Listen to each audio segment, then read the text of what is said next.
Bismillahirrahmanirrahim. Assalamualaikum warahmatullahi wabarakatuh. Welcome to my YouTube channel. Halo teman-teman, kenalin nama aku Dika. Nah, balik lagi bareng aku di video kali ini.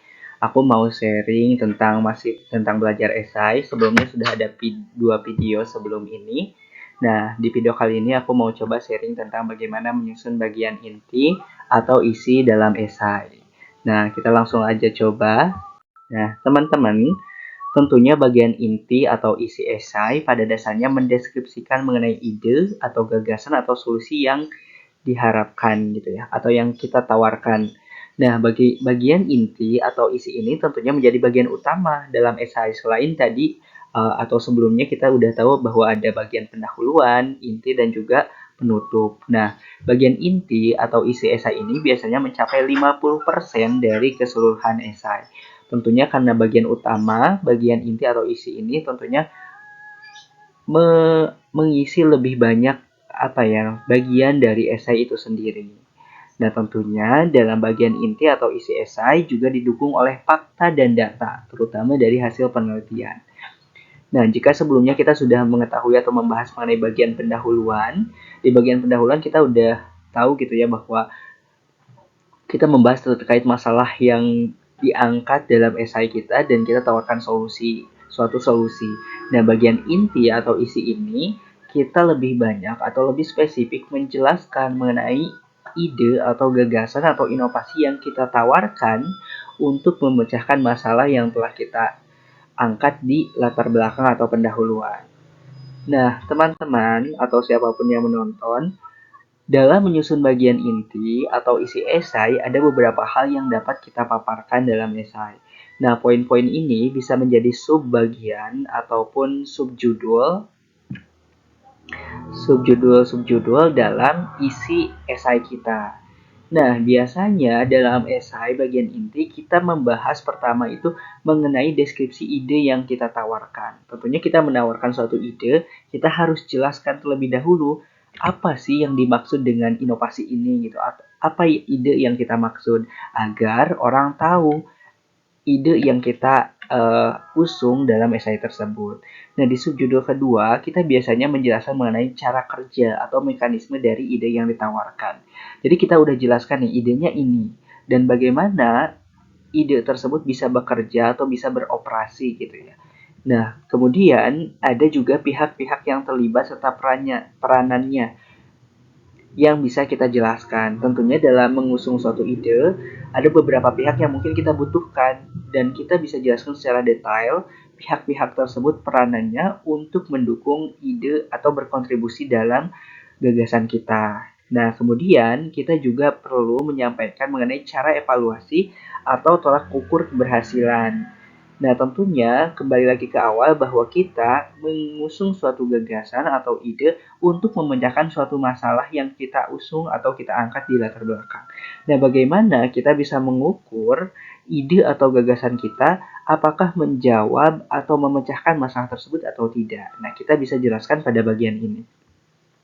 Kemudian dalam bagian kelima, ini sebenarnya tidak baku, tapi pada umumnya bagian inti ataupun isi dalam esai, para penulis ataupun peserta lomba biasanya membahas tentang hal ini. Nah, kemudian kita bisa membahas mengenai analisis manfaat, keunggulan, atau analisis SWOT atau SWOT dari gagasan yang kita usung gitu ya. Manfaatnya apa? Mungkin keunggulan dari gagasan-gagasan yang sudah ada apa, sehingga orang ataupun juri dan yang lainnya bisa percaya bahwa gagasan kita ini lebih unggul dan layak untuk diterapkan dan menjadi pemenang dalam memecahkan masalah yang diusung atau diangkat dalam tema tertentu. Nah, teman-teman, kita juga bisa membuat hal tersebut dalam pola seperti ini. Ini namanya teknik star boosting atau kita bisa menjawab dalam 5W plus 1H gitu. Ini mungkin sangat umum dan ini sebenarnya bisa kita gunakan di awal ketika kita mungkin brainstorming untuk mencari ide atau menyusun kerangka esai secara utuh gitu ya. Tapi pertanyaan-pertanyaan ini juga sangat berfungsi untuk kita jawab di bagian inti atau esai. Misalkan pada pertanyaan apa gitu ya. Dan di sini kita bisa jawab misalkan apa aplikasi yang dimaksud. Misalkan ide kita adalah sebuah aplikasi untuk memecahkan suatu masalah tertentu gitu ya. Pertama kita bisa menjawab di bagian inti apa aplikasi yang dimaksud. Kita jelaskan bahwa aplikasi ini adalah titik-titik gitu ya. Kemudian fiturnya apa aja dan keunggulannya apa aja. Kemudian mengenai how atau bagaimana, kita bisa jelaskan juga misalkan bagaimana cara kerja dari aplikasi tersebut atau bagaimana mengukur keberhasilannya atau bagaimana proses pengembangannya dan lain sebagainya. Dan juga misalkan siapa target penggunanya, siapa yang mengembangkannya, kapan akan mulai diterapkan, kapan akan dikembangkan, di mana diterapkannya gitu ya, di mana bisa diperoleh aplikasinya, misalkan kita bisa unduh di Google Play Store pada akhirnya ataupun lainnya gitu ya. Dan juga mengapa harus aplikasi gitu ya, kenapa tidak yang lain. Nah, pertanyaan-pertanyaan ini bisa kita juga gunakan untuk menjawab bagian inti atau isi dalam esai. Tapi secara umum ini digunakan untuk di tahap awal agar kita setidaknya tahu kerangka ataupun isi-isi esai yang akan kita buat. Dan secara umum dalam dalam bagian inti atau isi kita bisa menjawab hal-hal ini. Deskripsi-deskripsi ini bisa dijadikan sebagai subjudul untuk kalian gunakan dalam menyusun paragraf pada bagian inti ataupun isi dalam sebuah esai. Nah, aku akan coba kasih contoh yang aku rangkum sendiri. Nah, misalkan karena kemarin di bagian pendahuluan aku kasih contoh judul misalkan MATQ, Inovasi Media Pembelajaran Berbasis AI untuk meningkatkan kemampuan numerasi peserta didik di sekolah dasar. Teman-teman bisa tonton video aku sebelumnya pada yang membahas mengenai bagian pendahuluan dalam esai. Nah, misalkan dalam judul pertama kita menjelaskan mengenai deskripsi MATQ itu sendiri. Nah, misalkan aku jelaskan bahwa MATQ adalah sebuah inovasi media pembelajaran berbasis AI yang dapat memfasilitasi peserta didik dalam belajar numerasi dengan lebih menarik, menyenangkan, dan dilengkapi dengan beragam fitur yang bermanfaat. Pada intinya, pada bagian deskripsi kita menjelaskan mengenai gagasan kita agar orang tahu apa yang dimaksud dengan MATQ misalnya, atau gagasan kalian berupa program ataupun intervensi apa gitu. Kalian bisa jelaskan bahwa program tersebut adalah program yang bertujuan untuk apa, isi programnya apa aja, dan lain sebagainya. Setidaknya juri ataupun yang lainnya bisa tahu tentang gagasan kita atau apa yang dimaksud dengan solusi yang kita tawarkan tersebut. Nah, pada intinya teman-teman bisa baca contoh paragraf yang aku buat ini, dan ini aku buat sebagai contoh aja dan tidak baku gitu ya. Dan misalkan pada bagian kedua, setelah kita jelaskan apa yang dimaksud dengan MATQ gitu ya, apa yang dimaksud dengan gagasan yang kita usung. Nah, kita jelaskan juga cara kerja atau mekanisme dari ide yang kita tawarkan. Misalkan kita orang udah tahu MATQ itu aplikasi gitu ya, atau MATQ itu adalah media pembelajaran. Bagaimana sih dari cara kerja MATQ itu sendiri? Kita bisa jelaskan pertama dari mulai misalkan pengembangannya, atau misalkan kalau program dan lain sebagainya bisa dari perencanaannya, langkah-langkah kegiatan dan sebagainya. Misalkan aku kasih contoh yang ini. Misalkan dalam pengembangannya, MATQ ini dikembangkan menjadi sebuah aplikasi yang dapat dijalankan menggunakan smartphone gitu ya. Dikembangkan dengan menggunakan pengkodingan dalam proses pembuatannya dan lain-lain. Nah, misalkan setelah kita tahu, cara membuatnya, mewujudkan ide ini dengan pembuatannya seperti itu. Nah, kita jelaskan juga bahwa ketika aplikasi itu sudah atau MATQ itu sudah ada, pengoperasiannya bagaimana? Misalkan pengoperasiannya yaitu MATQ ini dapat diunduh di Google Play Store dan peserta didik dapat login dengan membuat akun dalam aplikasi tersebut dengan menggunakan akun Google misalkan. Sebagai media pembelajaran numerasi, misalkan MATQ juga memiliki fitur yang dapat dimanfaatkan oleh peserta didik. Dan dalam menjalankannya, peserta didik juga misalkan diberikan informasi mengenai setiap fitur dalam MATQ. Nah, rancangan sistem kerja pengoperasian MATQ ini juga dapat ditampilkan dalam gambar berikut ini. Misalkan kita juga tampilkan sketsa dari sistem kerja dari MATQ ini sendiri. Atau misalkan teman-teman kalau misalkan gagasannya berupa program atau lain sebagainya, misalkan teman-teman bisa tampilkan dalam sebuah rancangan bahwa program ini terdiri dari langkah-langkah apa, kemudian prosesnya bagaimana, dan lain sebagainya. Nah, ini pada bagian kedua mengenai cara kerja MATQ. Mudah-mudahan teman-teman bisa paham tentang apa yang aku sampaikan gitu. Dan disclaimer juga bahwa aku bukan expert, aku hanya mencoba membagikan yang mungkin sepemahaman, sepengetahuan aku, dan teman-teman boleh kasih saran ataupun jika ada yang keliru boleh disampaikan di kolom komentar. Nah, setelah hal tersebut, biasanya dalam esai kita juga menyampaikan pihak yang terlibat dalam mewujudkan gagasan tersebut.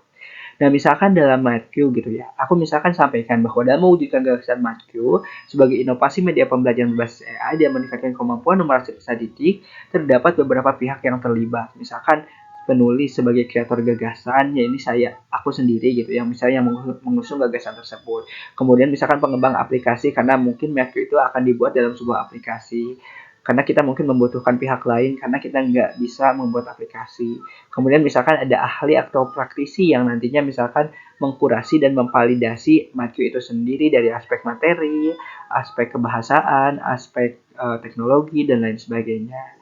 Kemudian tentunya misalkan pihak selanjutnya adalah sekolah, pendidik, dan peserta didik sebagai pengguna Matthew gitu. Karena pada akhirnya Matthew ini ditunjukkan untuk peserta didik agar mereka bisa belajar numerasi. Misalkan kita juga membutuhkan pihak lain seperti pemerintah untuk membantu dalam pendanaan karena kita juga mungkin membutuhkan dana dan sebagainya. Atau misalkan gagasan kalian berupa program, misalkan pihak-pihak yang terlibat, misalkan ada pemerintah desa, pemerintah atau lembaga swadaya masyarakat dan lain sebagainya. Teman-teman bisa sampaikan itu di bagian ini. Nah, selain itu kita juga bisa menyampaikan mengenai tolak ukur keberhasilan dan ini akan menjadi penting karena tentunya kita harus tahu bagaimana cara agar gagasan yang kita usung itu apakah benar-benar memecahkan masalah atau enggak gitu ya. Nah, misalkan dalam tolak ukur keberhasilan Matthew, karena misalkan aku buat Matthew itu sebagai media pembelajaran untuk meningkatkan kemampuan numerasi gitu ya. Maka aku coba untuk bisa mengukur keberhasilannya dengan cara melakukan penelitian eksperimen dengan menggunakan soal-soal numerasi yang seperti yang diujikan pada asesmen nasional. Misalkan dilakukan pre-test dan post-test untuk mengukur peningkatan kemampuan peserta didik setelah menggunakan Matthew dalam belajar numerasi. Nah, akan menjadi penting, akan menjadi nilai lebih juga bila peserta sudah bisa menunjukkan hasil uji coba dari gagasan yang mereka usung gitu ya. Misalkan kalian atau kita membuat aplikasi, kita udah uji coba dulu aplikasi tersebut pada peserta didik gitu ya. Ternyata kita bisa menunjukkan bahwa aplikasi yang kita buat itu menunjukkan hasil yang signifikan dalam memecahkan suatu masalah. Nah, ini akan menjadi nilai plus dan akan menjadi kekuatan bagi peserta jika mereka sudah bisa menunjukkan ataupun sudah memiliki data yang menunjukkan bahwa gagasan yang mereka usung itu udah bisa berhasil meningkatkan sesuatu atau memecahkan suatu masalah yang mereka angkat gitu ya. Tapi kalaupun belum bisa dilakukan uji coba, teman-teman bisa sampaikan saja bagaimana cara teman-teman nantinya bisa mengukur keberhasilan dari gagasan yang teman-teman usung. Nah, selanjutnya, teman-teman juga bisa sampaikan mengenai manfaat dari gagasan teman-teman atau mungkin keunggulan dari gagasan teman-teman pada bagian akhir gitu ya. Misalkan Matthew sebagai media pembelajaran berbasis AI dalam bidang numerasi dapat memiliki manfaat dan keunggulan seperti misalkan pertama aku kasih meningkatkan kemampuan numerasi peserta didik. Hal ini dapat dilihat dari hasil uji coba yang dilakukan, misalkan yang menunjukkan adanya peningkatan kemampuan peserta didik dalam bidang numerasi. Misalkan juga didukung oleh penelitian lain yang menyatakan bahwa belajar melalui aplikasi atau media pembelajaran berbasis AI juga meningkatkan hasil belajar peserta didik ataupun yang lainnya. Sebagian peserta juga menampilkan analisis SWOT dalam gagasan mereka atau gagasan yang ditawarkan. Ini juga banyak peserta yang menggunakan hal ini. Mereka menyampaikan dari sisi kekuatan gagasan mereka apa, kelemahannya apa, kemudian peluangnya apa, dan ancamannya apa. Ini juga akan menjadi lebih baik dan mereka bisa mengidentifikasi peluang-peluang pasar ataupun peluang-peluang kompetitor-kompetitor lain. Misalkan kalau gagasan mereka berupa sesuatu yang misalkan untuk pemasaran ataupun untuk ekonomi dan lain sebagainya gitu ya. Nah, pada intinya itu ada beberapa hal yang mungkin bisa kita jabarkan pada bagian inti mulai dari deskripsi dari gagasan kita apa, kemudian cara kerjanya bagaimana, kemudian siapa aja pihak yang terlibat, dan juga analisis manfaat atau keunggulan. Atau teman-teman juga bisa mencantumkan hal-hal lain yang dapat menjabarkan secara spesifik mengenai gagasan yang teman-teman usung dalam esai teman-teman. Nah, teman-teman, pada intinya, bagian inti atau isi ini disajikan untuk mendeskripsikan sedetail mungkin gagasan yang kita maksud. Nah, kita analogikan bahwa gagasan kita atau solusi kita itu obat gitu ya. Jadi kita mau memberikan obat kepada pasien atas suatu penyakit. Penyakit ini masalahnya, masalah yang ingin kita atasi. Jadi kita perlu menjelaskan obat yang kita maksud gitu ya, mulai dari jenisnya apa, bagaimana cara minum obatnya, misalkan 3 kali sehari ataupun apa gitu ya, dan apa manfaatnya dan lainnya agar pasien percaya gitu dan mau minum obat yang kita tawarkan. Kalau misalkan kita mau ngasih obat ke pasien, kita nggak ngejelasin ini obat apa, pasien bisa jadi nggak percaya dengan obat yang kita kasih. Tapi kalau kita misalkan udah menjelaskan sedetail mungkin obat yang kita kasih, kemudian kita juga kasih testimoni misalnya bahwa obat ini bisa manjur untuk melawan penyakit tersebut, misalkan diuji coba kepada beberapa pasien, otomatis pasien yang kita tuju akan percaya lebih besar kepada obat kita mungkin, dan kita bisa memberikan keunggulan-keunggulan obat yang kita miliki dibandingkan dengan obat-obat yang lainnya. Nah, pada intinya itu yang mungkin bisa aku sampaikan mengenai pada bagian inti atau isi dalam sebuah esai. Semoga bisa bermanfaat buat teman-teman dan semangat untuk terus menjadi lebih baik dan menjadi versi terbaik entah dalam apapun itu. Nah, aku ingin sampaikan juga bahwa aku belajar dari salah satu buku yang aku temukan. Judulnya itu ada Essay is Easy. Aku sampaikan juga di video sebelumnya. Teman-teman kalau membutuhkan bisa download buku ini di Playbook kalau nggak salah. Nah, teman-teman, barangkali itu yang dapat aku sampaikan. Tentunya terima kasih banyak telah menonton video ini. Dan jangan lupa like, comment, and subscribe. Dan jika ada yang ingin teman-teman diskusikan atau misalkan ingin aku bahas sesuatu, teman-teman boleh sampaikan di kolom komentar. Dan mohon maaf juga bila ada kesalahan dan kekurangan dalam video ini. Sekali lagi, aku bukan expert, aku hanya mencoba membagikan yang mungkin sepemahaman aku aja. Dan bila ada kesalahan dan kekurangan, mohon maaf yang sebesar-besarnya, atau jika ada kekeliruan, teman-teman boleh sampaikan juga di kolom komentar. Terima kasih. Wassalamualaikum warahmatullahi wabarakatuh.